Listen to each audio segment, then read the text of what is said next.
Ladies and gentlemen, and welcome to the Real Chat Daddy Show.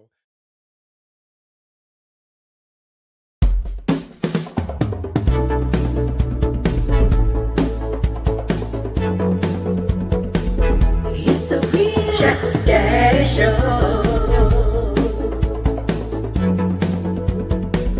It's the Real Chat Daddy Show.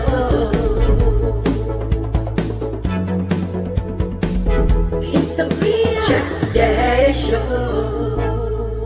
Good evening, ladies and gentlemen, and welcome to the Real Chat Daddy Show.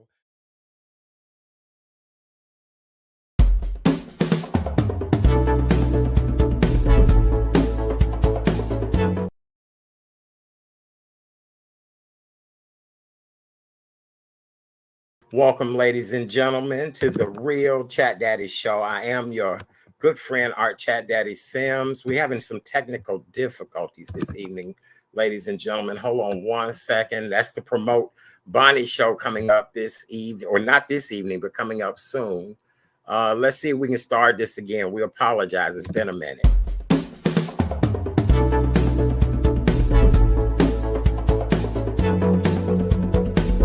It's the Real Chat Daddy Show.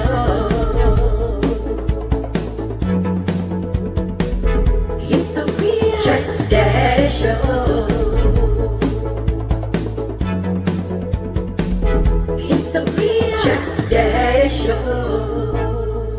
Good evening, ladies and gentlemen, and welcome to the Real Chat Daddy Show.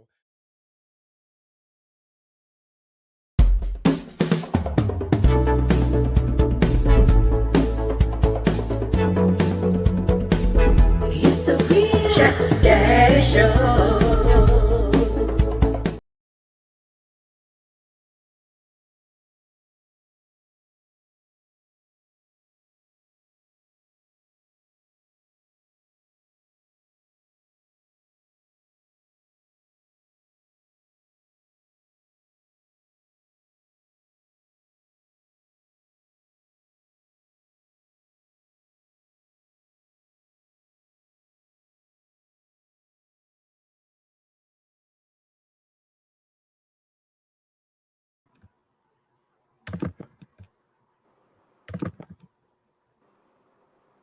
Shoot, there we are, gentlemen. Can everybody hear me? Good evening, ladies and gentlemen.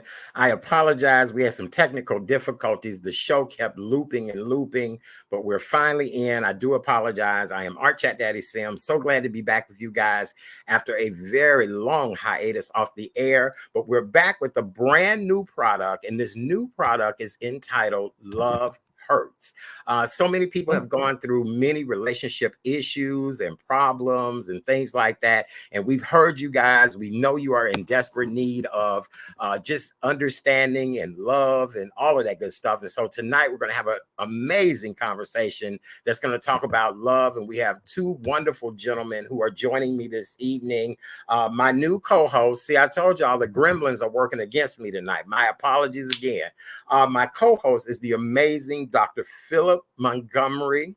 He is a mental health expert. He's been on the show with us many times before. He and I came up with this idea of doing a show entitled Love Hurts. And in the process of this, we're going to talk about a lot of different things once a week. And we hope to draw you guys in with a lot of the dialogue we're going to have, some of the guests we're going to have, and hopefully we can come up with a solution. Dr. Phil, how are you this evening? And thank you for being my co-host. Thank you for asking me. I'm doing really well this evening. Excited about the show. Looking forward to seeing if we can help support some people out there and make them feel a little bit better or help them to normalize some of the issues that they're challenged by. I know. Are people challenged? Is that the latest thing nowadays? Are people really challenged? The more and more I talk to people on a daily basis, people are having a hard time just having human relations. It seems as if people are doing too damn much and not enough at all. That is true. And I think what really brought it to light was the period of COVID. That first couple years where many couples were isolated and forced to be at home with each other, they realized during that period that one, they didn't know each other. Two, they didn't know Right. how to comprehend each other. And some even discovered that they really didn't like each other. So now it's helping people figure out ways to begin that communication, rebuild that pathway back to a healthy relationship. And I think, yes, people are struggling quite a bit. Well, before we go to our next guest, I think that's very ironic what you said, because I do know quite a few people who their relationship did not make it through COVID. People that had been married double-digit years ended up leaving or divorcing their mate. I know quite a few people who have changed their sexual preference. Since the pandemic. I know quite a few people who have changed their sexual orientation since the pandemic. So I hope that this show will help other people understand that who you are is who you are. Is to normalize the situations that are at hand. So I think that's what we need to talk about. And really, I think for a lot of people, just to add to that list, I've met with people who realized they didn't even like their children. So really just Right. figuring out how to learn to like yourself first so that you can begin to be the best version of you, because you can't help or be related or be intimate with other people until you're happy with who you are. Well, I agree with you 100% on that. And our next guest co-host tonight that's joining us is a gentleman who's had many conversations with us before about relationships, life, love, all of that. Dr. Phil, you said a lot of people didn't even love their own children. Our next guest is the type of person that if he was an only child, he really wouldn't give a damn, because he would entertain himself every way possible. You know what I'm saying? He is entertainment all in itself. I mean, just his post every day, a team too much, but not enough. Ladies and gentlemen, welcome back to the show. Our good friend, the one and only Mr. Christopher C. Avent, the man about the world these days. How are you, sir? Good to see you. I'm good. I'm good to be seen. Yes, always good to see you. How you been, my brother? Man, things are wonderful. Good to see both of you. Good to see you, Phil. Good to see you, Art. Thank you, brother. Glad to be here tonight. Our first show, a little rocky, but we're going to get into this and it's going to be an amazing show. So now, Phil, Chris, do me a favor. Explain who you are to everyone. And let's talk a little bit about this project that you're doing, because when we do Hot Topics, I think it ties into everything that we're talking about this evening. Absolutely. Actually, it's ironic that this was the topic of the show. I just started a podcast. Actually, I haven't released it. We're still filming. It's entitled Facts, F-A-X-X.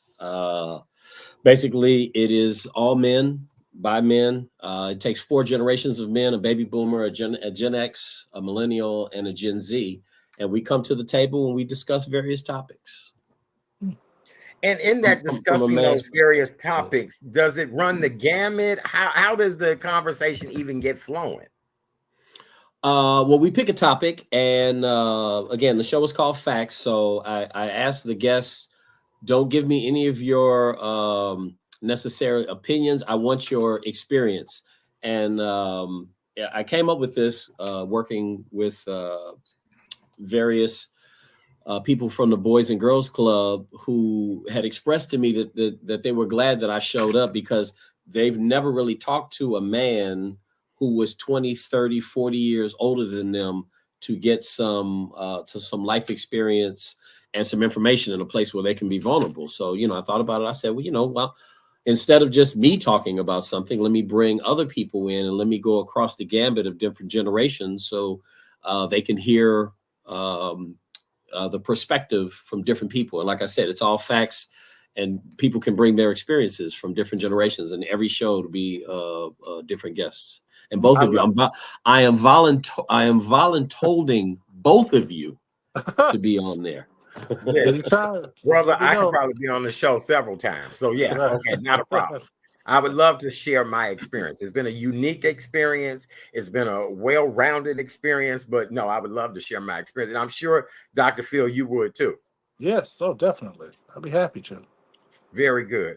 Well, gentlemen, we want to take a few moments to acknowledge the fact that October is Breast Cancer Awareness Month. We want to remind all the ladies and gentlemen, it's not rare for men to have breast cancer as well, to please make sure you schedule your mammograms. If you feel as if something on your body is a bit different or off, we ask that you please, please, please think about going and getting checked. It is of the utmost importance. And gentlemen, do you have any breast cancer awareness stories you want to share? Anybody who may have, been going through breast cancer. We've all, this is very common for us in this day and age. I think most of us have been touched by someone who has been challenged by issues related to a diagnosis of breast cancer. And I think the important part is to definitely seek to have your physicals, your checkups, your mammograms done annually and regularly and consistently, so that in case there is something of concern, you can try to get to it earlier rather than later. That may add years to the time that we get to enjoy being around each other in a healthy way. Interesting. Everything is about a healthy way. I agree in this day and age. I think now more than ever, people need to be a little bit more cognizant and aware about their health issues. So just want to remind everybody that, the color of the month is pink. On Love Hurts, our logos and colors are blue, but I put a pink heart and ribbon there just to remind everyone. So make sure you schedule your mammograms. Okay. So gentlemen, I want to get off into the first hot topic tonight. America's favorite TV dad from what was it, the 80s? Good Times was on the TV. Yeah, it was the 80s. That No, it was was the 70s. It was the 70s, right? It was not the 80s. Oh my God, I was even younger. Right. We all know James Evans served as all of our father on television. We used to run home to watch Good Times and all of the things that they went through. I never understood why it was called Good Times, so something always crazy happened, but it was an amazing show. But Mr. John Amos passed away August 21st, and we did not find out about Mr. Amos's death until October 1st. And so I want to find out, Chris, from you, John Amos, what does that say to you? What does it represent? What do you remember about Good Times?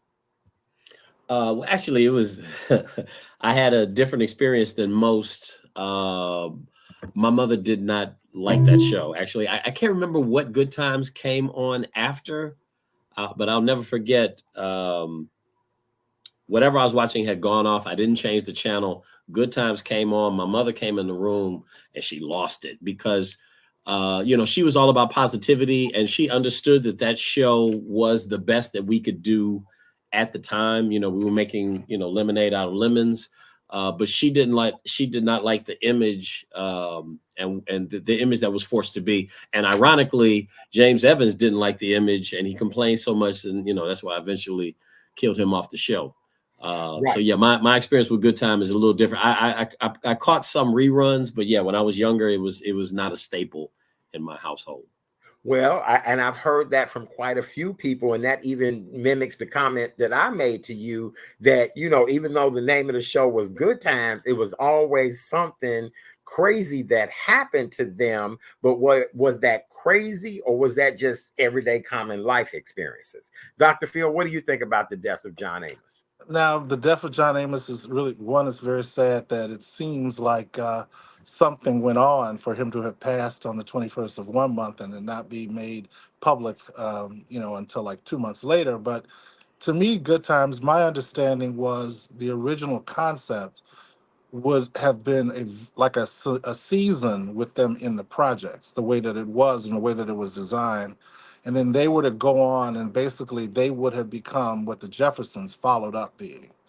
But because the show, even though, it represented a black family, in a chaotic situation that could not seem to thrive. And I think for a lot of our parents, that was also a struggle. I mean, you're talking about coming out of a civil rights era where people were definitely fighting for the best. And to watch the show, yes, it was great that the father stayed around, the mother was articulate, the children were well kept, but at the same time, you had to struggle with JJ. And for many of our families, that kind of buffoonery was something where it was supposed to be humor because it was a situation comedy, but Right. also it was too close to home. And then for many, it was traumatic to watch it.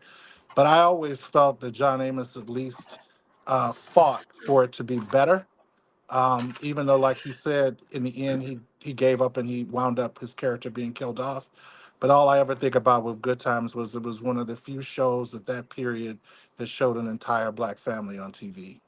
Absolutely. And I thought the different characters played a huge part in that. We Mhm, all know and love Walona, who was the sassy neighbor that lived next door. She mhm, ended up adopting Janet Jackson as her adoptive daughter. So, I mhm. mean, I get it. I really do. But he was definitely one of the most iconic dads Oh yeah. of that time period, and especially for us as Black folks. Because no, my dad was nothing like James Evans, but No. James Evans was, a type of dad. You know what I'm saying? So that And works like look at the topics. I mean, you had Janet Jackson dealing with, being abused. I mean, and being abused, to the point where her acting in that particular role was amazing. She did an right. extraordinary job. Look at Debbie Allen playing a hype. I mean, you had situations on that show that they had to come through, but Right. it was too much of a struggle for them to come. They could just never get all the way through. Right. No, they never could. And then I'll never forget when Florida received that telegram that James had died. And, I Hmm. tell people back then, people would get telegrams letting them know that their loved ones died. Now people find out on Facebook and the family don't even realize it. And perfect example, Mr. John Amos's daughter said how she found out that her dad was dead was the day that everybody started posting it on social media. So now here's my question. Fast forward to all these years, your dad was iconic. He was in Roots. He had a wonderful career. You get what I'm saying? Hmm. And here we get to your dad's death, and it's a circus. Because my number one question is who held the fact that John Amos was dead for over a month and a half? But now the Lisa Marie Presley story, we're going to talk about that next week on the show, because I guess she done did something like that as well, too. What did you say, Dr. Phillip? Is it the money? I Money would does say that? it's the money, power, and control. So somebody wanted to be in control of his image, or somebody felt they were in control of his image, so they waited until it was beneficial for them. We just have to figure out what is it that they got out of it.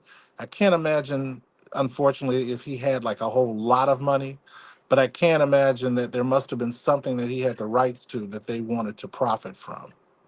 Must have been. Chris, I want to get your take on this. We are at that age of his children. The children are 54, 58. We at that age where now, mama, daddy, whoever it is, might be in a situation they might have something to leave. What is your take on all of this? Uh, well, nothing brings out the true nature of and the dynamic of a family, unfortunately, like a funeral. And we see it over and over again. And at this point, at 55, nothing really shocks me. I've seen some families that I thought were the Cosbys. And then when someone died, yeah, it's just a circus. It's just a circus, and unfortunately, it happens over and over and over again. And uh, yeah, it's sad. It's sad. I can't. My family's had some experience with this as well, so it's a thing, unfortunately. Yes. Okay. So a lot of people that watch this show, or a lot of people don't know me, but my part-time therapeutic job is working at a funeral home. And I've been doing it for quite a while now, and it's a whole reason behind it. It's very therapeutic for me. I enjoy helping people in their worst moments in time. And so that's why I remove myself from my position there, and I'm just art there. And that's what I love about that business. I have seen some things in that business that could really straight up be a Tyler Perry, Martin Scorsese, and what Issa Rae, honey, the three of them could just come to one service Oh and wow. see a million things going on. So, Dr. Field, why are we so messy in the time of death? Why are we like that? Why do we act the fool at somebody's funeral? It's so final. I mean, my father said it best. This is like a switch. And once it's been flipped, you can't unflip it. So the way people behaved before the switch was flipped, they will never behave that way again. And that's just like for you and for me, having gone through that kind of complex grief of losing, especially like a parent. what winds up happening is a couple of things. You know, you do wind up helping people. Like I found this career after that, and I found Right. that I do derive a lot of satisfaction from being able to help people. You're going into the funeral home and you're actually helping them to guide them through the services. But again, all of that past, it's just like they're bringing something up from inside. All of it comes out at that moment because it's so final. There's never going to be an opportunity again to have it explored the same way. And as you said, and we all know, in our community, funerals can be theater. It really can. And the deal is that no judgment. I don't want it to be ever No, any judgment. I want it to be the most beautiful moment ever. But I've seen things that I've been like, Lord, take the wheel. Take the wheel, Jesus. Please take the wheel. Because people will do the wrong things. Chris, what is some advice that you would want to give people in this day and age to not have so much of this type of foolishness? I mean, you know, we've all got to leave here. And so, you know, I don't know if it's estate planning. I don't know what it is. And even in your conversations, what did some of the older men say about life? Well, have your business in order, number one, but have your finances in order, you know, a trust, at least a will. But most importantly, I think people need to be honest with the state of their relationships. You know, if you have an issue with someone, you know, you got to be able to talk it out. And if the relationship is healthy in any way, it should come across. It should be well received that, you know, I'm taking issue with something, and I respect you enough to want to talk it out with you. But I think with any relationship, communication, you know, communication is what I hear number one all the time. And if the communication isn't, like Phil just said, a lot of things come out that, you know, I've been dying to say this, I didn't get a chance to say it, so now I'm just going to act out. Right. and Okay. All right. just think of the anger that a lot of people hold for a lifetime sometimes. And when the symbolism of this lid being closed forever, it is almost like they feel like it's the last opportunity for them to finally tell people what they're thinking. And maybe if they had been able to have these conversations along the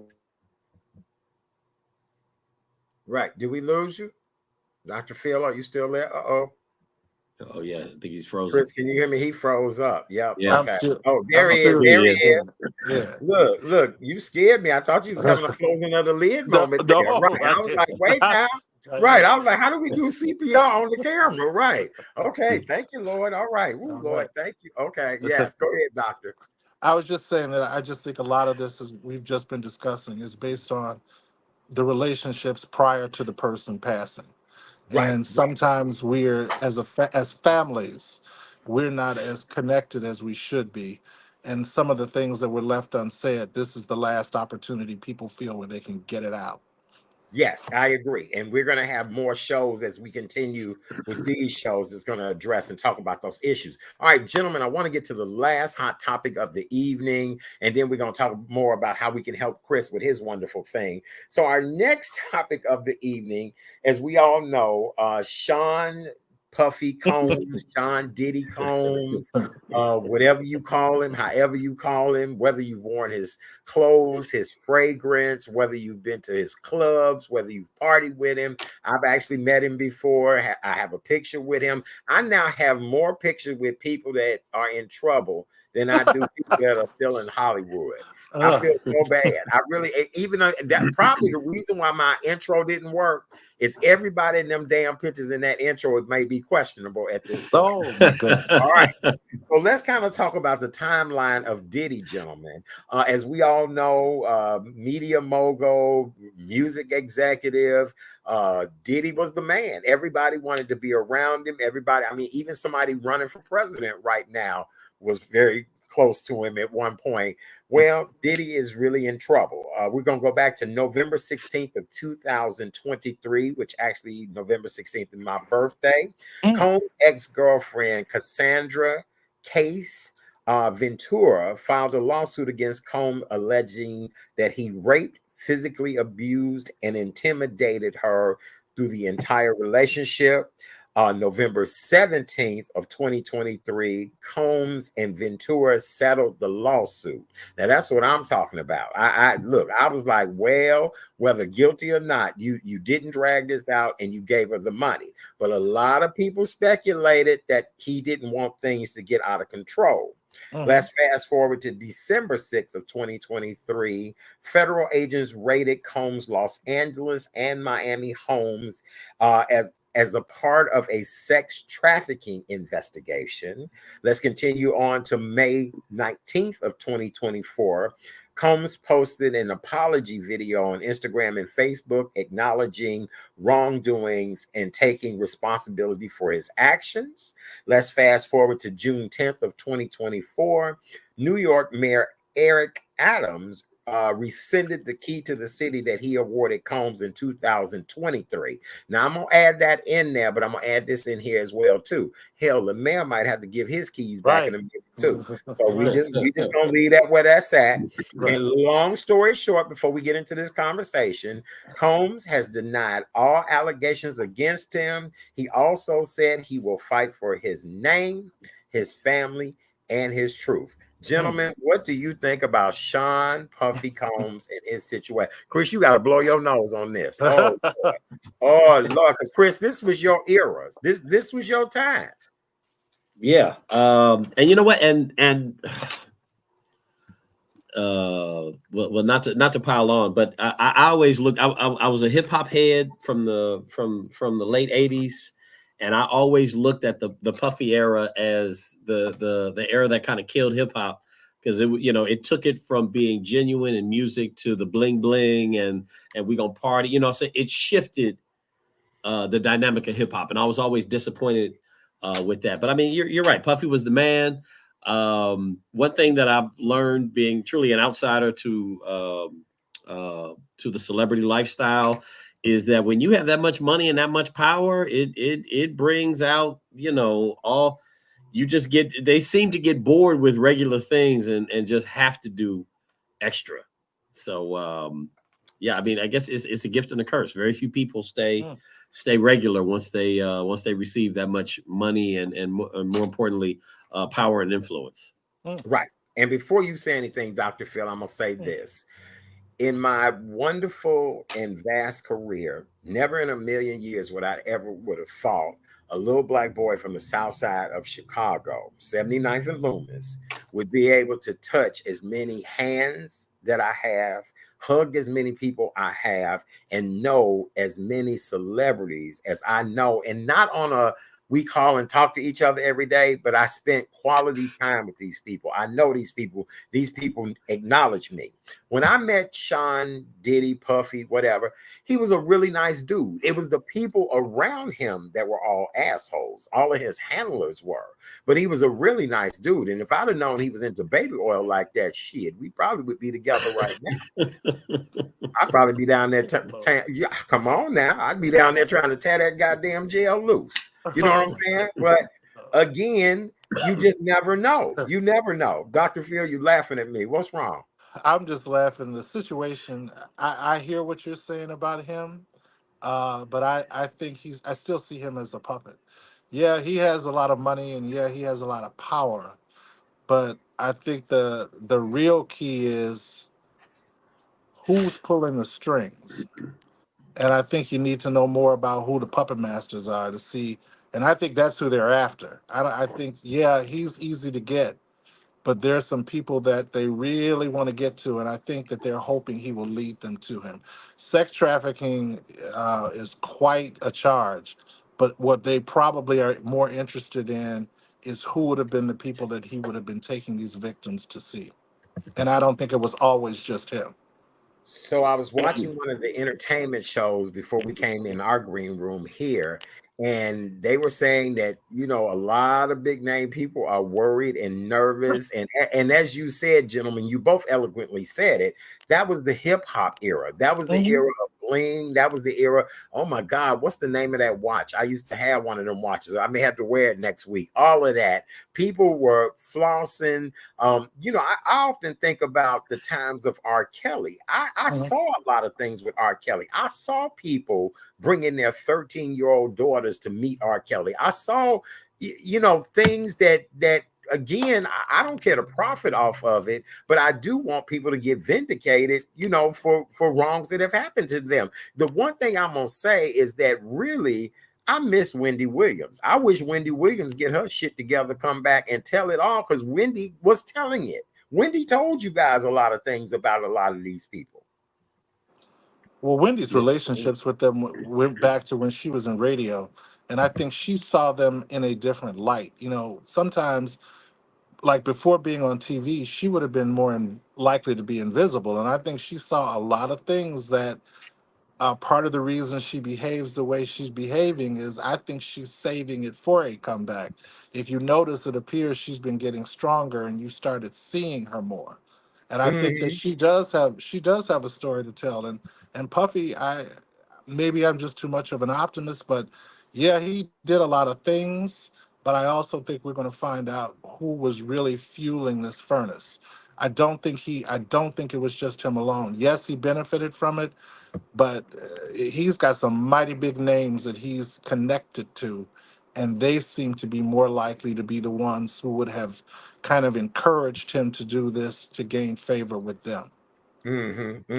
Chris, what's your take on all of this? I mean, you know, you and I both, I mean, gentlemen, we all know abuse is abuse. People should not Mhm. be abused, any of that.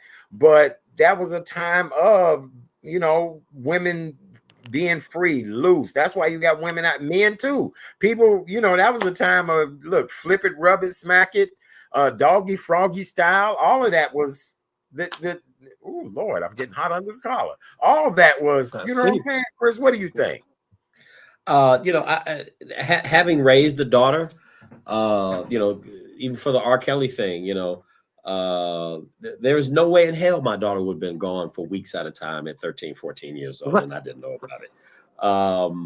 I look at the success of a Beyonce and how she was put out there so early in life.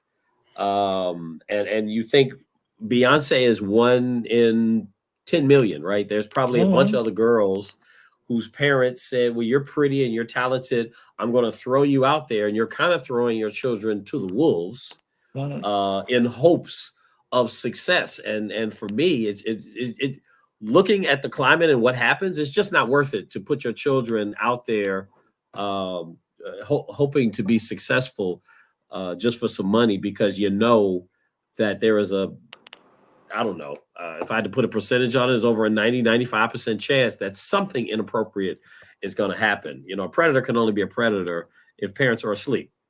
Mhm. So, Right, you know, right. if I you're agree. pushing your kids into a situation knowing that these people are out there, and you're not watching your kids. Again, I'm not absolving R. Kelly or P. Diddy or anybody, Mhm. but again, if the parents were on top of it, R. Kelly couldn't do what he was doing. You know, Puffy, you know, so many people are chasing fame and they're willing to do whatever, whatever it takes in the moment to be famous. Um, Mm. you know, And you know I think something, it's just not worth it. I don't always think the parents are asleep, which is sad to say. I think Yeah. sometimes the guardians are awake, and they realize that if it works, it's worth it. And that's the part that's really sad, because you're right. A predator can only be a predator if allowed to do it.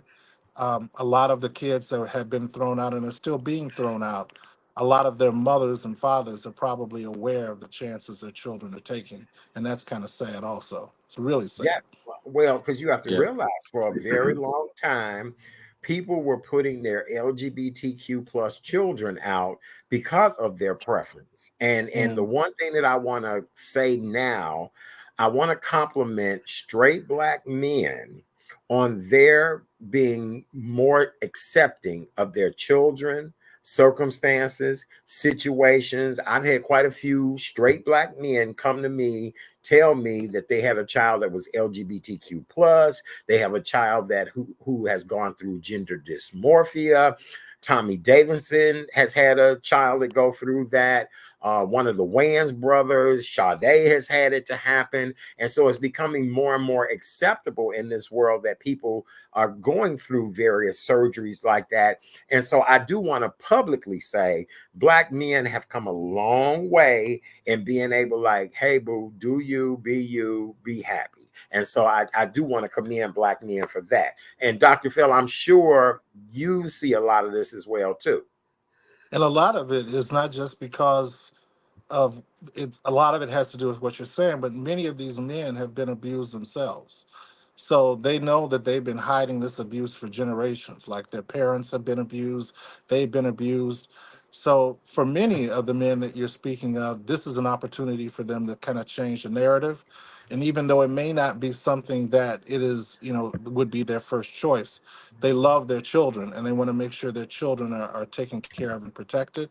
So I think they're looking through all that and looking at the relationship with their kid with love and wanting to make sure the kid is okay. I couldn't agree with you more. That makes really good sense. It does. Chris, is there something else you want to add to this conversation?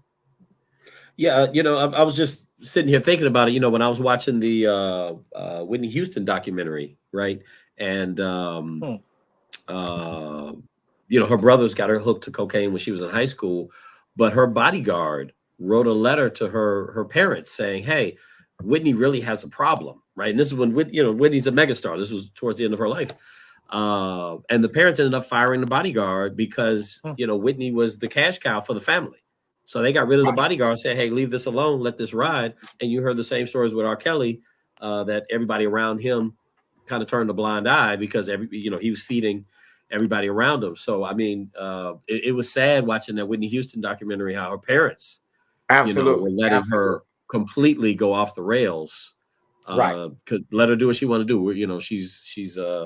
She's paying all the bills. And I mean, when we see how it all played out, again, I talked about how these kids are getting kind of pimped by their parents. And then somebody like Whitney Houston's parents turned a blind eye to her issues, and we see what it led to. So very true.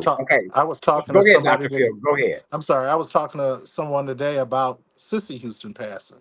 And the thing that came out of the person's mouth, was, yes, she had passed, but she said, but she was a horrible mother because she had to know what was going on. And how much of it did she support, either by turning away from it or encouraging Whitney to walk into it so that she could become successful. And that's what I mean with our culture. So much hiding takes place that you don't find it out until, people pass. Like you said, that bodyguard probably wrote a letter that a parent should have looked at and said, hey, let me go in here and stop all this nonsense. But then everybody's looking around at the table and how fine of a table they have and who's making it so that table can be that way. Yeah, and she had plenty of money by that point for the family to be okay. She was a megastar. So the fact that they just let it ride. I mean, that documentary was really eye-opening, but it was sad to see how it really doesn't change from getting into the business to once you're already established. I think that's where, I don't know, greed kicks in and it's just never enough. Right. I posted on my Facebook, all my social media pages yesterday. I'm very big into numerology. And for those that are into numerology, you look at numbers and symbols of the numbers and things like that. Whitney Houston's mom had her at the age of 30.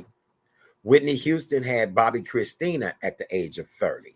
And when you look at all of the numbers of their birthdays, when they died, if you start adding, subtracting, I even just started adding numbers. It all came back to 30. It all came back to the number 9. It all came back to various things. And you have to realize Miss Cissy Houston came from a religious background. And when she started getting into the secular world is when things started changing for her. Whitney Houston, again, was really, when she first came out, a very innocent Christian girl who was turned into a major superstar. You remember how butter-basted Whitney looked when she first came out, and then Whitney was developed into a major superstar. So a lot of Yeah. those things play huge factors. You can take people from the ghetto, but they may not be able to be ghetto fabulous right away. You know what I'm saying? And not saying any of these people came from the ghetto, but you know Yeah. the gist of what I'm saying, Yeah. right? Like I said, it was sad to find out, her brothers hooked her to cocaine when she was in high school. So when she hit the scene, she already had, a substance issue. Mhm. Right, And right. Very much so. and it strongly hinted to her mother being jealous that Whitney got the success that her mother felt she should have had. So I Oh, mean, Right. I'm sure it, that played a part in it. Oh, yeah, yeah. absolutely. Absolutely. You know it does. It plays that Yeah. part all the time. Real quick, I want to talk about the fact that tonight on television, I saw where they were saying, I remember when Justin Bieber hung out with Diddy for like 24 hours, and they were actually, I think, on Arsenio show or one of the talk shows, and Diddy was quick to tell Justin Bieber, now you know you ain't supposed to tell what happened with Big Brother Diddy. So this clip is going all over viral. And a lot of people are saying, people used to turn their children over to Diddy. Crystal says right here that Usher's mom gave him to P. Diddy. Yeah. Yeah. I saw that clip making the rounds where someone asked Usher, would you let your kid, follow your path and go with Diddy? Without hesitation, he said no, absolutely not. Interesting. Just interesting to say the least. So those of you all that are just joining us, welcome to the relaunch of the Real Chat Daddy show. We'll be around on Tuesday nights only. My schedule is very busy now, but I wanted to come back, talk to my fan base, my audience. We'll be on every Tuesday night at 7 p.m. We look forward to talking to you guys about a lot of things coming up in the show in just a few moments. I've recreated the Dear Chat Daddy letters, and tonight we have a letter from a gentleman who is in a sexless marriage, and he wants to know what to do. Chris, do you have to leave us, or do you want to stay through this letter? No, I'm good. Okay, good. We'll keep you on this letter as well, too. So do me a favor, you guys. Go over to YouTube, like the Real Chat Daddy Show. Just click that button, the Real Chat Daddy Show. It's there. We're also now on TikTok. We're on LinkedIn. We're also, excuse me for cussing on LinkedIn. I might need a new, I don't know. I don't need nothing new. I'm good. But yeah, excuse me for cussing on LinkedIn. I forgot that's the bougie site. We're on X, Facebook, Instagram, you name it. We're broadcasting to all of these different places now, and we're going to come by and talk to you every Tuesday night about a lot of different relationship situations, issues, and problems. My co-host is the one and only Dr. Philip Montgomery. He's a licensed mental health expert. He and I kind of created this. We look forward to doing this, and we want to help people. We want to do a lot to help people out here because a lot is going on. Our good friend, Mr. Chris Avent, or Mr. Christopher C. Avent, or you're formal now, you're fancy now. He's here with us tonight, and before the show is over, he's going to tell you guys who he's looking for, this wonderful project that he's working on. All right. So, gentlemen, I want to move from hot topics to moving to the Dear Chat Daddy letter so we can get this in before the show runs out tonight. So as you guys all know, for many years, I wrote a Dear Chat Daddy column that started, first of all, in Black Lines, which was a part of Windy City Times Media, which was the LGBTQ publication that was famous. It's been around, it's still around. Black Lines was the Black extension of that particular publication. From there, I went to Angela Rudez, did a magazine. I put the Dear Chat Daddies in there. I went to Indigo. I've done them on television. So I thought now more than ever would be a great time to bring the Dear Chat Daddy letters back. So tonight's letter reads as follows. It says, Dear Chat Daddy, I'm a big fan of your show and enjoyed them all. I'm reaching out to you to ask some advice about my sexless marriage. I've been feeling lonely, non-responsive, and disshuffled lately in my marriage, and I don't know why. My wife and I met in our senior year of college and married within 2 years. We are 57 and 58 years old. So he's 58, she's 57. And proud parents of 3 young adult children who are on their own, doing very well, and they also are grandparents. My wife and I have both enjoyed a very, very successful careers. They both have really good jobs, you guys, right? And we are very social as a couple. Everything from dancing to going to movies, doing romantic things, fun things, traveling, you name it, they do all of this. After the birth of our third child, our sex life started to change, and my wife would always say that she was tired. He put in parentheses whether dealing with the children, coming home from work, even after church, and even on vacation. Or she would always say she's not in the mood. He said, on the other hand, I've always had a very high sex drive slash desire. When my wife and I first met, we would have sex several times a week. And she was more of an adventurous woman, curious to try a lot of different things than she has been in the last few years. I love my wife because she is wonderful, kind, and beautiful with a sexless sex drive. I don't want to step out on my marriage, but I feel as if I'm withering up. Mm. This letter was signed by knock, knock, knock. I'm still hard. Good Lord. Good. That letter was signed by who? Hmm. Knock, knock, knock. I'm still hard. All right, gentlemen. I don't know, but I'll put it to you like this. Quite a few people have confided in me and told me that, they are in very sexless marriages. You'd be surprised the number of people who sleep in separate rooms. You'd be surprised at the number of people who have gotten their own apartments. You'd be surprised at the number of people that have been sleeping on the couch in the basement for a long time. And I ain't married, and I'm gonna be honest. I only like booty calls now, weekends only. Okay, but I digress. Gentlemen, what do you think of all of this?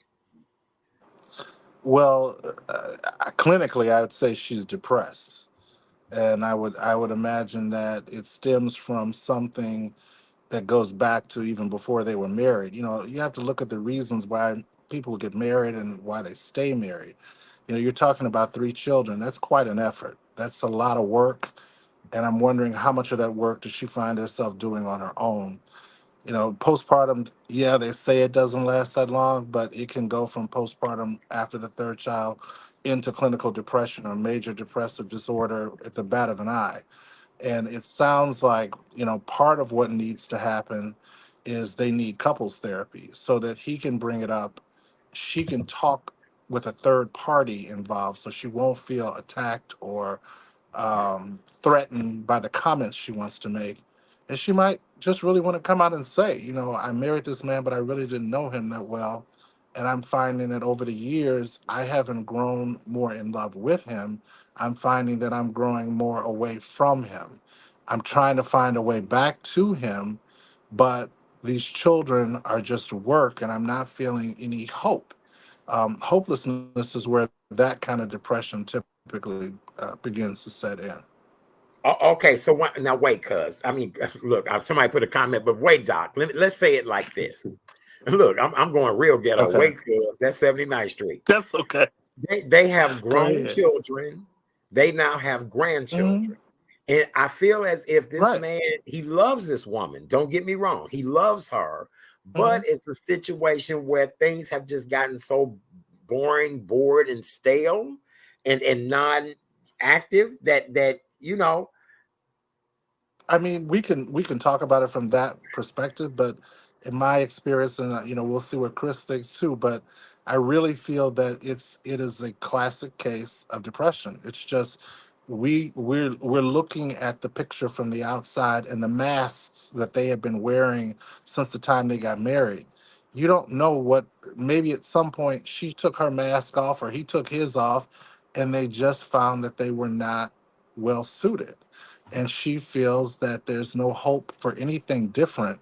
And this depression, she's stuck in it. So they're spiraling, and neurologically, she cannot figure out how to get out of it on her own. That's why she's always tired. That's why she's not in the mood. That's why there's always some excuse. They have to go someplace where a person can help them unpack where the depression begins. Okay. All right. So Michelle N. Johnson, who's a dear friend of mine, she's been a guest on the show many times before. Her comment is not necessarily depression, but menopause can make a huge change in a woman's That life. too. Hormonal girl, what is that? Energy, physical. Okay, right. Energy, Yeah. right. Her whole mojo could be Can gone. change. That Yes. could be the reason why, the sex is not working like that. Your cousin is very proud of you, Robert Montgomery. He said, that's Well, my thank cousin. you. Hey, Robert Montgomery. We got to All have right. Robert Montgomery on one night to talk about the You things. do. You do. Absolutely. Chris, what do you think about this whole letter? Well, being in many relationships that I've been in, when the sex stops, it's a problem. And I mean, there's regular sex, and then there's satisfying your partner, right? There's things that can be done if the desire is there, and understanding that your partner has needs, and figuring out a way. If it is like the one lady said, a physical, biological thing where she's not in the mood. But there's, I mean, it's a relationship, right? So you're constantly making sacrifices and making sure your partner's taken care of. And if you lose all desire to take care of your partner in any kind of way, I think it goes to what Phil said. Maybe there's some more at play where, again, you may have that physical, that biological condition, but at the same time, you still have a partner that wants to stay faithful to you. You need to go to some therapy to understand that there's a bigger issue, and I think it's selfish for either person in a relationship to just say, "Well, there's something wrong with me. I can't worry about your needs at this time." Right, right. Yeah, I know. One of the things that I am really the biggest advocate for is people and intimacy. I am just so happy to know that when I used to host my events, in person, people would come out in hopes of meeting somebody. They would come out in hopes of learning about new techniques of love making, new ways of protecting themselves. I think that we have gotten into a world now, and I was having a conversation with somebody earlier today. You can have sex right here now. You can have sex right here on your phone. You don't have to even be bothered with anybody. There are so many women that reach over in their nightstand now and handle their business, and there's so many dudes that they relate it to their left and right hand and anything else they can find, because relationships are just not where they need to be anymore. And why is that, Philip? People desire and want great sex. Am I right or wrong? It's all about communication. So you can take the word sex out and make it affection, right? That's actually what's missing, the affection piece. And a lot of it is because people just do not have the capability of communicating. They tend, everything seems to be transactional, right? You have relationships where, let's say well, let's make it the wife. Let's say the wife makes a lot of money and the husband is a stay-at-home dad and he's raising the children. He's constantly put in this position where even if he would want to make advances or do certain things, he has to make sure he's pleasing this person who's the breadwinner, so that the transactions that go along with his life are taken care of. We're not communicating. We don't sit down for 20 minutes as the president says, at the kitchen table and talk about what's going on, what's really happening. And like you said, all you got to do is pick up that phone. Everything that you want, you can use both your thumbs and get to it. So people need to just sit back, make the effort to communicate and comprehend the person that they're with. Get to know what is it that they really need. You may not be the man or the woman for that person, but That's true. until each one of you can take the time to figure out what you need, you will never know what you should do in order to make things better. Do you Communication do is you it. think Dr. Phil, you made a great point. Chris, your points were on target as well too. But do you think people are really not being honest with who they want to be and who they are? And I'm gonna bring it to this level, gentlemen. We as Black people have always been very taboo about our sex life. We've been very taboo about fetish fantasies. We oh no, you're going to hell. You're going to hell. Where we've seen other races of people have enjoyed their sex life, have explored, have done other things. Why is it that we as a race of people are so, oh, I'm so skittish to try that? I hear what you're saying, but again, going back to communication, because we were trained that the only thing people should see is signs of perfection. So all of our, we can all remember our grandmothers. I know I can, with a double strand of pearls on all the time. And a lot of that was the show for her audience. And that was fine. But at the same time, how many people really, really knew this woman or knew these women? So when you look at these relationships that we're talking about, again, I'm not faulting COVID, but I am saying that being in proximity with your loved one for 2 years straight, a lot of people took the masks off because they had to. They were suffocating. And when they looked across at the other person, they realized that that was not necessarily what they needed. That was the brand that they were trying to display so the world could see that they were partnered the right way. But that may not have been the right person for them in the long run.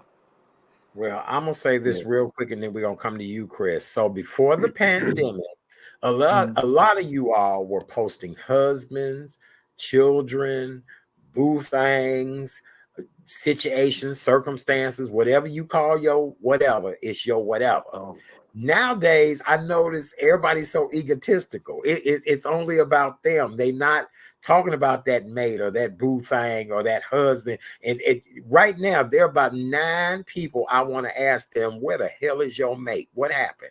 What happened? Chris, what do you think? Yeah. Well, again, in my experience, and I always, when I see couples that have been together for, 10, 20, 30 years, 40 years, 50 years, excuse me, I always ask them, what's the secret?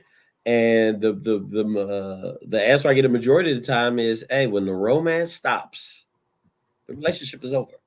If you lose your desire to make this other person feel good, and not necessarily sexually, but you want them to feel good, whatever that feel good is for your particular partner, if you lose the desire to make your partner feel good, something's like Phil said, something is definitely wrong. A switch got flipped somewhere, and you really need to go down that road. And Okay, we Art, sometimes they were in a relationship. The thing that makes you feel good is so simple. And the question is, why do people stop doing it? It could be that spouse that gets up at 5:45 because they know their wife is going to be there at 6, starts for the front door and opens the door before they can get to it. That is nothing complicated. But when you stop Mhm. doing that, the question is, why, and now what are you doing? Yeah, Phil, doesn't that go to desire, right? You had the Yeah, desire to do definitely. something for this person, and the switch got flipped, and now you no longer have the desire No. to make sure this person feels good. I think that happens in a lot of relationships. I think things become very stale very fast. And I think Hmm. for most people that are married or in committed relationships, they don't know how to verbalize that things have become stale. You know what I'm saying? And that, in every romance, every relationship, you got to keep it hot, spicy, all of that. And I guess in the next coming weeks, we'll have to talk about things on this show that can keep it hot and spicy because shouldn't any man that age and he still feels as if. So let me recap the audience because our numbers have gone up quite a bit since we've been talking about this. I brought back the Dear Chat Daddy letters, a gentleman who's 58 years old. He and his wife were college sweethearts. They got married 2 years after college. They have 3 grown children, grandchildren. They're a very social couple. They party, hang out with friends, travel, do all of that. The wife has not really wanted to have sex after them having their 3rd child. Now, keep in mind, all these kids is grown now, and that every time he asks for some sex or want to have sex, she's either tired from the children, grandchildren, work, even after church, whatever the case may be, she's just not interested. And so he sent me the letter and he said, knock, knock, knock, I'm still hard. So I ain't mad at him. Right. Very good. Very good. We're going to have a show about that, because if you get to that age and you can't keep things where it need to be, we need to talk about what you need to do to get things at that point. Yep. You know And what I I'm think saying? that's the key. What is it that they need to sit down and talk about? Because there's something that's missing. And Right. it didn't just pop up, no pun intended. It's Right. something that has definitely crept into their relationship.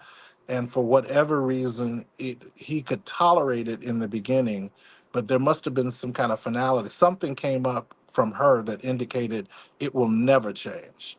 And Well, that's what's missing in the letter. And that's why I think if he gets a chance to have some couples therapy, they can do some sensory work where they can start working on getting back together once they find out what they need from each other to be successful as a couple. right. I can't believe they let it go on this long. And then I just hope I don't see her on social media with a lesbian lover or nothing. I just, I can't take it. I just team too much. Y'all ain't doing enough, but then you're doing too damn much on social media. So I don't know. I saw today where they tried to ban TikTok. I love TikTok, but y'all be doing just too damn much out here. Too much. Or maybe she found a toy that she feels is the perfect answer. Yeah, but we're You gonna have never to have a know. discussion about that one night. How far can a toy actually take you, though? You know what I'm saying? It could take you pretty far. Huh? It could take you pretty far. So It could, it it Yeah. depends can. on how far she wanted to go and how far she got with it. Yep. Well, I recently went to a sex show, and they now have.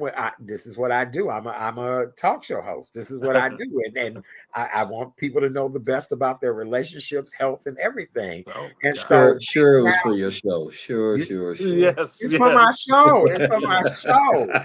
Doesn't Please that don't, sound believable? I really, right. Right. Don't discount my damn show, no matter where it's at. It's for the show. So Well, now okay. they have devices All right. that you can charge up. Where are the pamphlets at? I mean, where the product at? I got it. You can now put the device in somebody and control it from an app anywhere you are. Phil, do Well, not laugh. I have done some experimenting with this for research Oh. purposes. See, Okay. he tried to make me a damn heathen. Go ahead, heathen. Go ahead, Okay. heathen. Tell us how this works. No, I mean that. But again, and this isn't a personal satisfaction. A young lady I was dating, I gave it to her and went to a restaurant and tried out the different settings at the table. So I mean, but that's an intimacy thing, right? To your point, Art, about keeping it spicy. That was a good time. Now that's an That was a real appetizer. good time. Wow. Yeah, that was a good time. Yeah. Wow. Listen, I'm all for that. The deal is we live in a day and age now where people need to be free. People really do need to be free. If we think about our grandparents and how sexually repressed they were, our grandparents was just about having children, building a family, whatever the case may be. Our parents, God forbid, because none of us wanted to know our parents was having sex or any of that. You have young people out here now that they mamas are strippers. Their daddies are drag queens. We live in a world now where everything is so accepted, so it is what it is. Why not be sexually satisfied? And there are toys for both men and women. Because Chris, I understand. Yeah, I understand how that toy works. I do. Wait. But here's my thing. All right, here's my question: were our parents and grandparents less adventurous, or were they better at hiding it? I think when you think, I think our grandparents were better at hiding it. yeah, when you think of the burlesque shows, when you think of the Oh, yeah. speakeasies, when you think of come to the 70s with Dolomite and sensuous black man, sensuous black woman, it was there. I just think they cared more about their public image. Right. I think the only thing they were repressed are the people who wanted to say it in public that couldn't. And I think a lot of people who have, and Phil, please chime in on this. I think a lot of people that want to shout it out to the world have some kind of, I don't know, some kind of internal issue. Because why do you feel the need to let the world know when you're into? If you're into what you're into, it works for you. You found a partner or several partners that you can do that with. Why do you feel the need to show the world what you're working with, what you do? I think we got to a place where people just wanted to let the world know what they were doing. But I believe it's been that way the whole time. I don't think anything is new.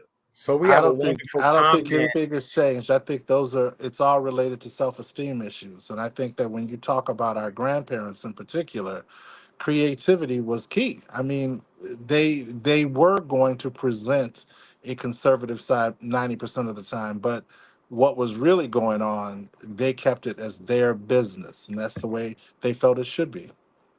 Right. We have a wonderful comment, Philip. No social media for our great and grandparents, more privacy. And that's Reverend Tracy Kennedy. Kenny. What do you? I agree with all of that. I just think that now we live our lives open. I think social media has played a huge part in that. I think, television has played a huge part in that. I remember when you couldn't call somebody a bitch, and now using the word bitch is just like, hey, bitch, what's up, bitch? You want some coffee, bitch? I mean, you know what I'm saying? I mean, just things have changed so drastically in the world in which we live in.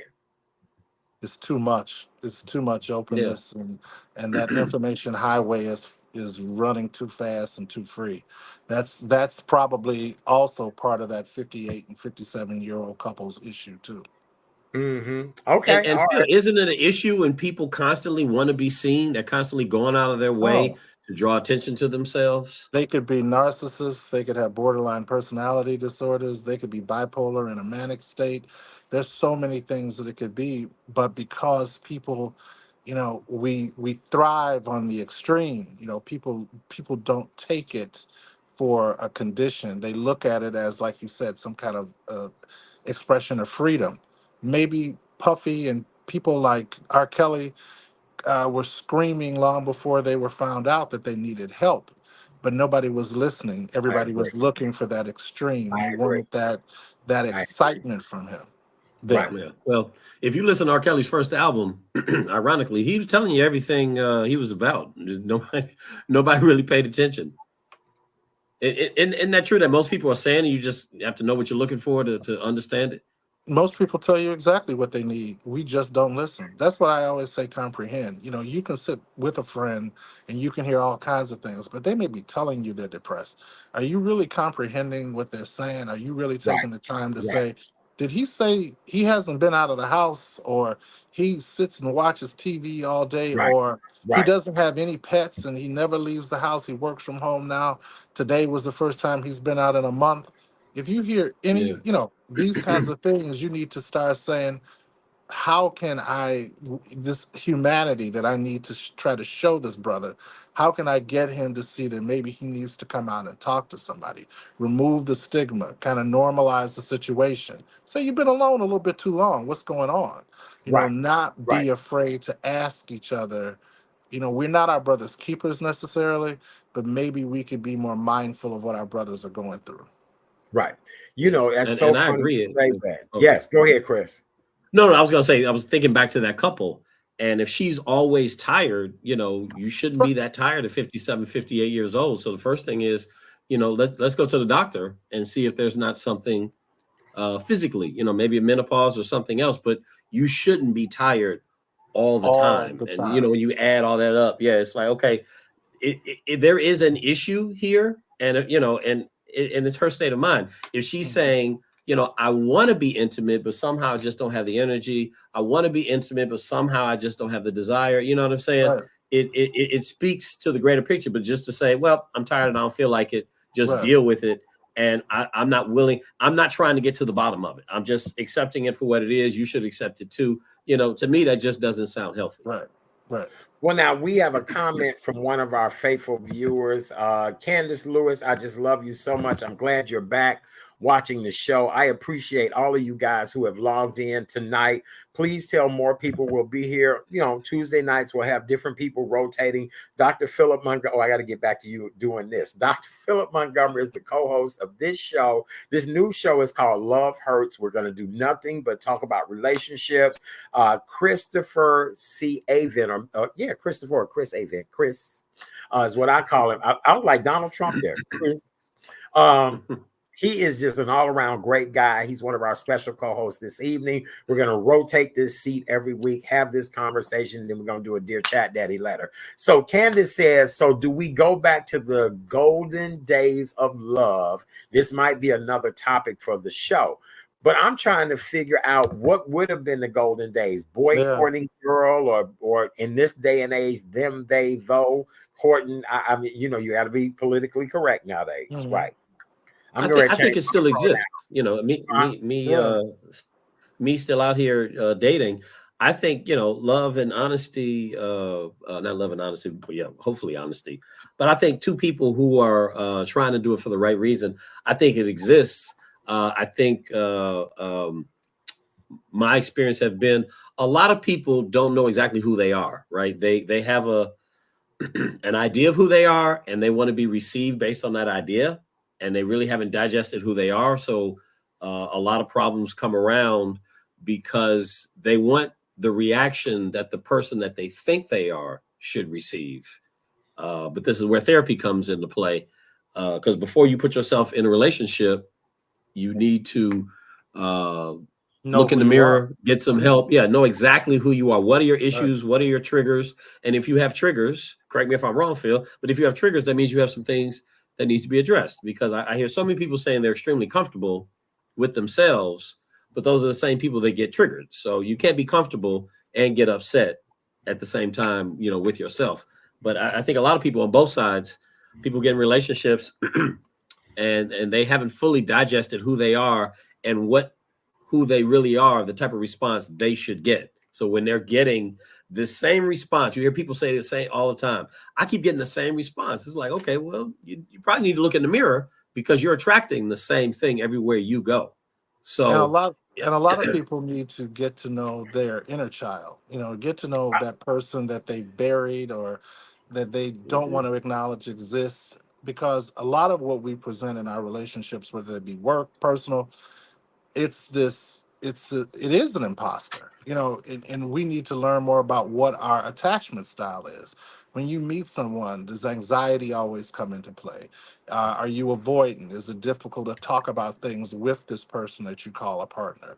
Or do you have a healthy attachment style where there is communication and conversations? So, but until we deal with, for many of us, some of the damage that our inner child is struggling with, how do we come and how can we be present for a relationship? Because we haven't worked on the issues that we have. And we're bringing them to the table, but not even telling the person what we're bringing. Well, now, Dr. Philip, you brought up a really great point, and something I want us to do on one of our future shows is for you to break down what is being bipolar, what is being, you know, depressed, what is, because I think in this day and age, we all suffer from something. I know more people now who are telling me that they take medicine for anxiety and depression. I know more people who are admitting it. I could tell you 10 years ago, you would be shunned for admitting that you had anxiety, depression, all of that. I want to break that down. Now, another thing that I want to do, and we'll probably handle this in next week's show, I want to talk about the triggers in people. And the simple reason is, you know, a lot of people don't know this as well, too, but I am a domestic violence survivor. I did have a situation to go on in a relationship, you know, not too far in the past that happened. I'm not trying to throw the person under the bus. I want to talk about the situation that sparked the domestic violence. And so I want to invite some other people on next week to talk about domestic violence. We'll handle that on next week's show. But you know, the triggers. I want to go back to the triggers, and I think a lot of people are not very forthcoming with their triggers. I've met some people recently that told me things that would blow my mind that I was like, that triggers you? Yes, that triggers me. A song, a food, an experience. What are the trigger? What does it mean to It have could be, triggers, Dr. Phil? triggers can be good and triggers can be bad. There are things that you might recall that make you feel good, but then there's situations that come up that don't make you feel good. You may have had some abandonment or rejection issues in your past. And let's say you are with a partner and you call on the phone and they never answer the phone. It's always like they have to call you back. They do call you back, but it's rare that they just simply pick up the telephone. That might trigger times when you've been abandoned. Maybe you were left by your parents. Maybe they stayed away for days. Maybe you couldn't reach them on the phone. So a trigger is just typically something that may relate back to a traumatic experience if we're thinking of it on the negative. But if we're thinking of something positive, it could be you love whenever you smell a rose in a room, you remember a certain cologne or lotion that a loved one that is gone may have worn, and it makes you feel good. But I think the triggers that you're talking about are the ones that force you to remember something that was traumatic. And it could be, like you said, you're a domestic violence survivor. It could be anytime you hear the sound of a voice. It could be whatever this person said. It could be those words that they said before it happened. It could be the sound of their feet coming through the room, the weight of how they, when they're walking around you. So many things can trigger us. And until we acknowledge our trauma, we can't deal with our triggers. Very good. Well, thank you so much, gentlemen. Before we close out tonight's show, this has been an amazing show. I've gotten so much feedback. My text messages have been blowing up, all of that. Despite the technical difficulties we had at the beginning of the show, this turned out to be a dynamite show. And I want to remind everyone to please go over to YouTube, subscribe to The Real Chat Daddy Show, Facebook, Art Chat Daddy Sims, Art Sims, Chat Daddy on social media. Eventually, we will be creating social media pages for this. Dr. Philip is in a private practice, so he very much stays private. But tonight he's being, who he needs to be, and we appreciate him for that. That's why he's the co-host of the show. And then in a little bit, Chris will tell you all about the wonderful things that he's doing and the people that we're looking for. Because Chris, I'm looking forward to sitting down, talking to you in several different ways, because you presented something to me, but I also think there's some other things that need to be talked about. I think you just need to even have a conversation with old LGBTQ men who grew up in Chicago. Okay. Well, Okay. you mean in addition to the multi-generational thing? Oh, absolutely. Okay. Absolutely. Right. Because there are things that we've seen and experienced that would blow your mind. That would absolutely blow your mind. And it's nothing negative. It's nothing throwing nobody under the bus, any of that. But we saw things and experienced things and met people and, did all that kind of stuff. So it's quite interesting. It really is. Chris, let's talk about what you need for your project, how people can reach you, all that kind of stuff. Sadly, I don't have all of my social media set up. This kind of came when you asked me to do this. I'm still in development. Okay. Well, you get to come back anyway. Okay, but I do have a Facebook page, FAXX, for the show that people can go to. I'm looking for men. It's a show. It's all men, but from 21 years old all the way up. No one is too old. Just to get different experiences, because roughly 80 to 85% of households are one parent. So there is a lack of men in these children's lives, and we know the importance of a man to a son, but the importance of a man to a daughter as well, as being her guiding principles and her first definition of a man. So it's such a dynamic thing. Let me ask you two gentlemen, have you ever sat at a table with men from 21 all the way up to say 75 or 80 years old that you were not related to and just had an open conversation? I have. Yeah. Well, not 21. I think probably like 15 to uh, maybe 65 or so. Yes. Okay, was it professional or was it social? It was social, actually. Okay. It was an organization that I am part of, and I just happened to be at a table, and people asked me they'll ask you, what do you do? So I told them. And then I got an opportunity to hear, especially from the 15-year-old or 16-year-old, just the journey that he was on because he did not have a father in the household.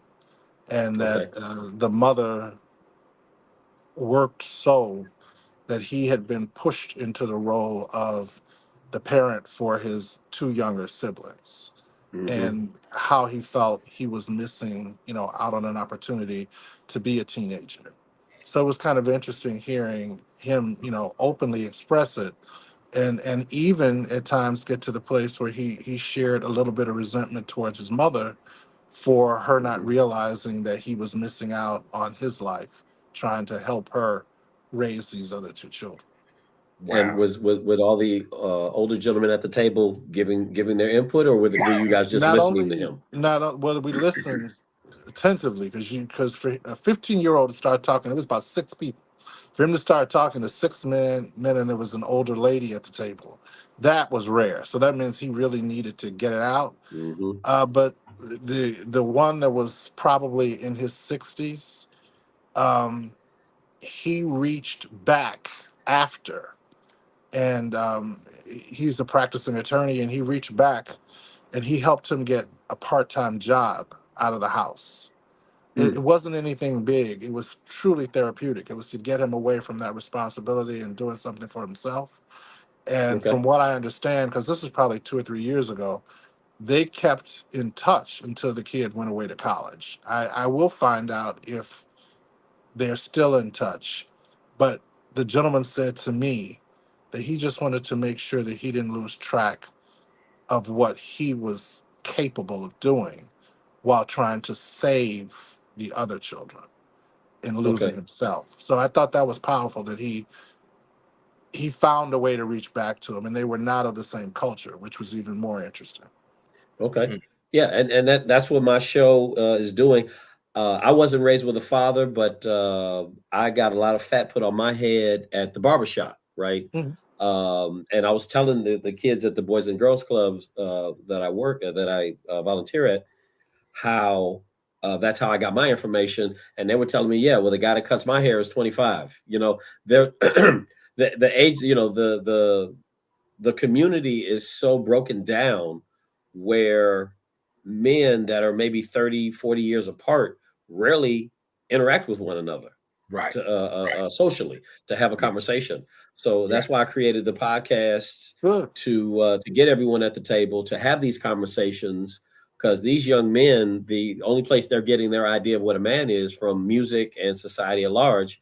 And if you're a man of color, that's not really going to bode well for you, because these kids, they're trying to be the character that they see on the video game and the rap star and everything. So I'm looking for just various men to come and share their experiences. I don't want people to come with their theories and opinions.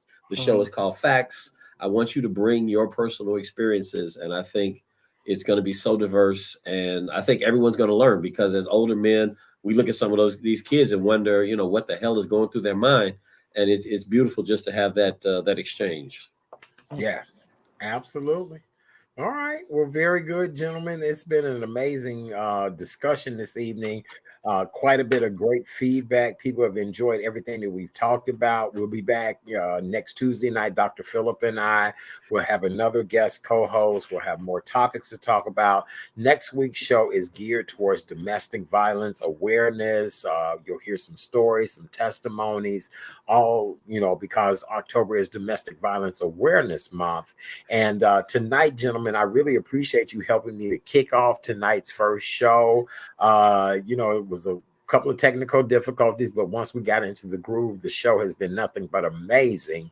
Before we go tonight, I do want to take a few moments to acknowledge a couple of people that have been just extraordinary to me lately. As most of you guys know, on my social media platforms, I have been talking about full circle moments that I have been having. And these full circle moments have been just incredible for me. Back in April of this year, my good friend, the one and only Miss Val Warner of Windy City Live, she invited me to come on the show and serve as co-host of the show. It's now called Windy City Weekends. It airs on Friday on ABC television at about 11:30 to 12 noon.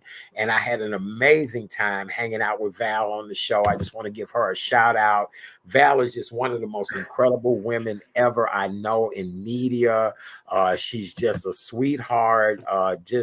That's my girl. And I appreciate her so much for allowing me to come on and do that.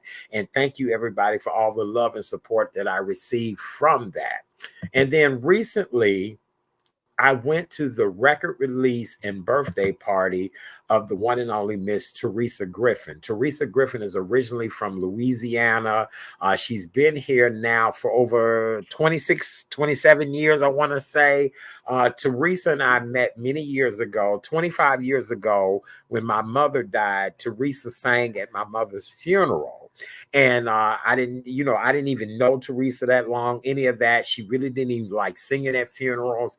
And she did it for me. And I greatly appreciate her. That's Terry Hunter in the background, the one and only Miss Mary Datcher. Teresa got a lot of great music out. And I'm so happy to be a part of that.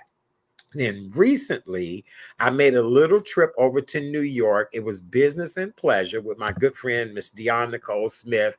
As you guys all know, we work at Guest House Foundation, which we'll talk about Guest House eventually on the show. For those of you all that do not know, she and I went to New York to go talk to a couple of my celebrity friends about Guest House, but we ended up having a great time. The first show we went to was to see superstar Sherry. As you guys all know, I've hung out with Sherry many, many times before. This is her beautiful set in New York.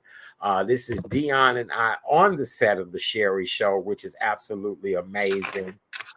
Sherry's show is fun, fast-paced. We got all VIP treatment while we were there. And then guess who the guest was, gentlemen? Do you know?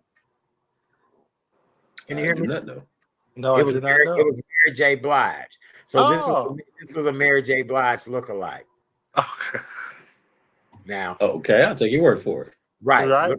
Look more like Melvin J. Blige, but it was a Mary J. Blige, lookalike. And then we also had the chance to go over and visit my wonderful friend, the amazing Miss Tamron Hall at her show. Tamron and I have known each other for a very, very long time. I'm just going to tell you guys, Tamron used to come and eat greens in my father's basement on 79th or 77th and Loomis.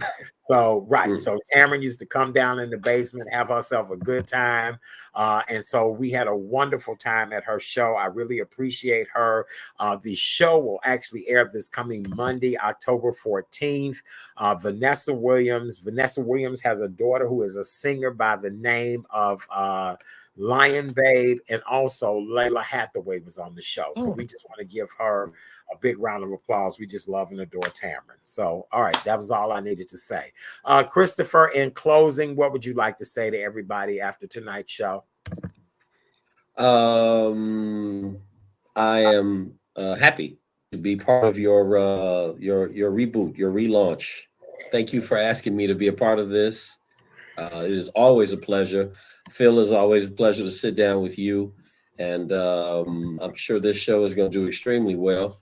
And like I said, I've voluntold both of you about my project. I look forward to having both of you on the show, on my platform as well. Brother, we're going to have so many conversations for you that it's going to be ridiculous.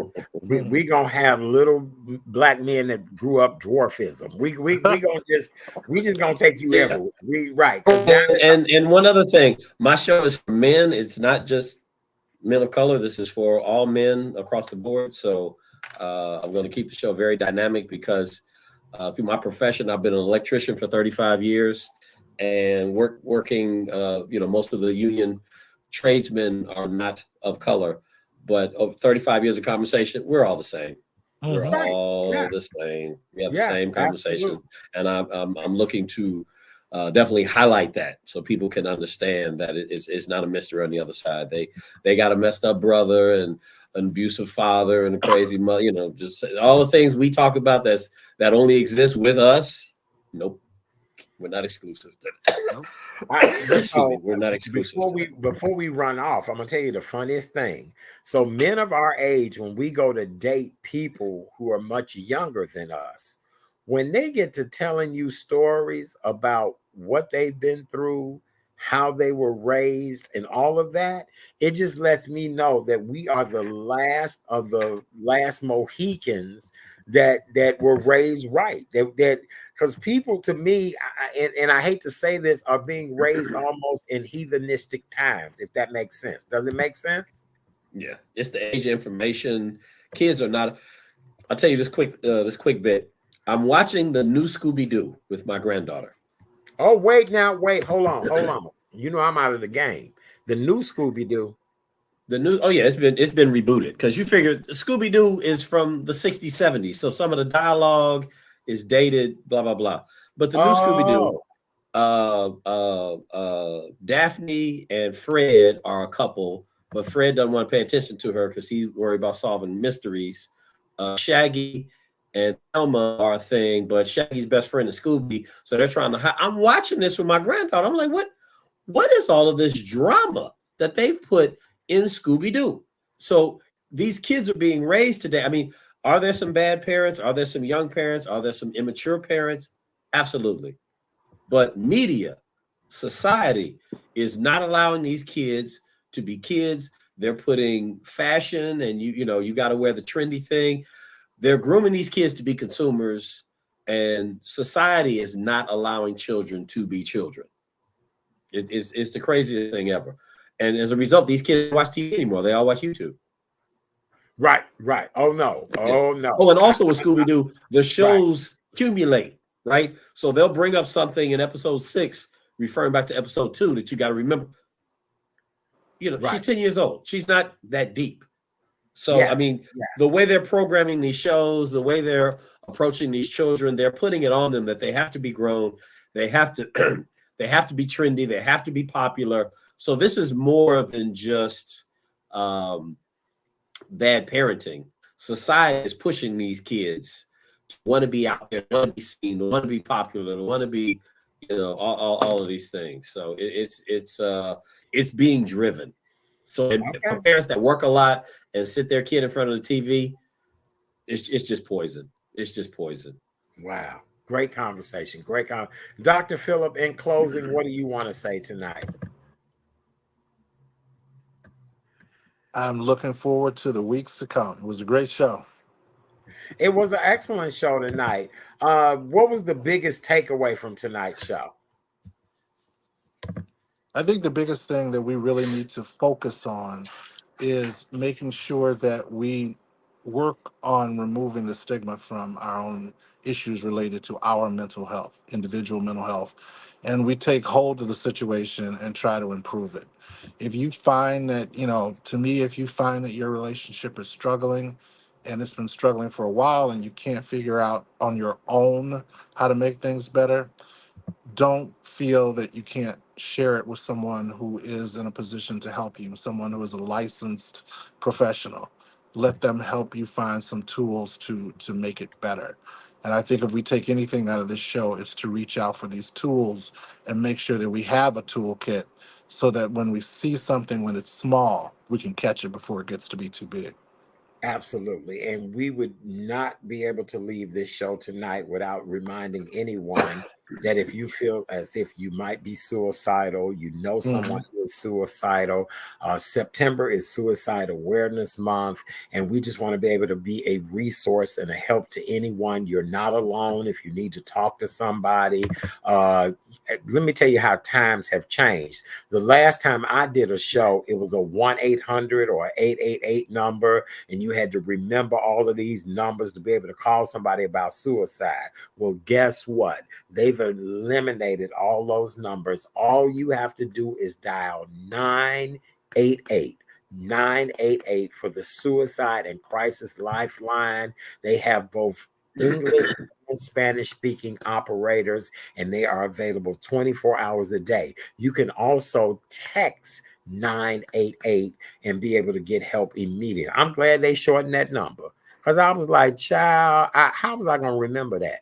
You know what I'm saying? Like, there was too many numbers. Right. I bet hell, by the time I remember the phone number, it'd be over. You know what I'm saying? So they've shortened those numbers. 988 Suicide and Crisis Lifeline. They speak English and Spanish 24 hours a day. And you can also be able to text those people at that number as well, too. All right, gentlemen, an amazing show. This show went longer than it was supposed to. The show was only supposed to be an hour. This show has now been an hour and a half and some change. But I appreciate you both. I think, you know, this is what people need to hear now more than ever. It's all about truth. It's all about realism. It's all about us coming together to share amazing dialogue. Let's get some feedback from our people real quick before we jog out of here. My stomach is growling. Anybody else hungry? Y'all not hungry? What, y'all must be on Wegovy or something. You must be on something. Hold on a second, gentlemen. Takana said, awesome show. We will heal when we remove our kids from the TV. Mental health is a topic that is in the forefront and ongoing conversation. We need each other. Help is available. Takana, we appreciate you. We're going to get her on here to talk about some healthy eating things. She always does a great job on that. Ladies and gentlemen, we really appreciate you guys so much. I'm glad to be back. It took a while to get back. Now that it is fall and winter, we'll be here on Tuesday nights to be able to hang out with you guys and give you something else to do. What did Takana say in that? She said, LOL, hashtag, you should let me feed you. Y'all hungry. Yes, girl, we hungry, honey. We hungry. We hungry. And Leslie, she said, I ate. Leslie, we going to bring you back on the show too to talk about women of a certain stature and their relationships. On behalf of Mr. Christopher C. Avent and my wonderful co-host, we getting more and more people commenting. Oh, thank you. Yep, Black folks are the #1 consumers in the country. We are. Yes, thank you so much. Sharon Rowe, we really appreciate you. Thank you all so very much. We'll be back next Tuesday night. October is Domestic Violence Awareness Month. We're going to talk about that. We're going to have more Dear Chat Daddy letters. Please tell people to watch. When I post it on social media, tell people to watch, follow, all that. Yet, still don't have a seat at the table. That's very true. We're going to talk about that down the road as well, too. I love you guys. I appreciate you so much. Gentlemen, it's time to eat, drink, celebrate. Another great show. We'll be back next week, you guys. I love you all so very much. We'll see you later, and we're out of here. Bye.